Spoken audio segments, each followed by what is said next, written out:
সম্প্রতি ইনকিলাব মঞ্চের মুখপাত্র শহীদ ওসমান হাদিকে গত 12 ডিসেম্বর তারিখে গুলি করাকে কেন্দ্র করে বিজেপি কর্তৃক সীমান্ত দায়িত্বপূর্ণ এলাকায় বিশেষ টহল চেক স্থাপন এবং গোয়েন্দা নজরদারি বৃদ্ধি করা হয়।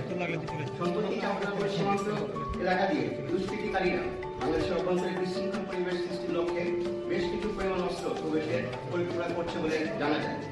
এই ধারাবাহিকতায় ঊর্ধ্বতন কর্তৃপক্ষের নির্দেশ মোতাবেক চাঁপাইনবাবগঞ্জ ব্যাটালিয়ন 53 বিজিবি এর মনোহরপুর দায়িত্বপূর্ণ এলাকায় সীমান্ত হতে আনুমানিক 1 কিলোমিটার বাংলাদেশের অভ্যন্তরে গোপালপুর নামক স্থানে একটি বিশেষ অভিযান বিজিবি সবসময় তৎপর রয়েছে এবং আমাদের সকল সদস্য পেশাদারিত্বের সাথে দায়িত্ব পালনের সংকল্পবদ্ধ। অস্ত্রগোলা বয় চলাচল প্রতিরোধ ও দুষ্কৃতিকারীদের অনুপ্রবেশ ঠেকাতে বিজিবি সীমান্ত এলাকায় সার্বক্ষণিক নজরদারি এবং দল কার্যক্রম জোরদার চলমান রয়েছে। ধন্যবাদ।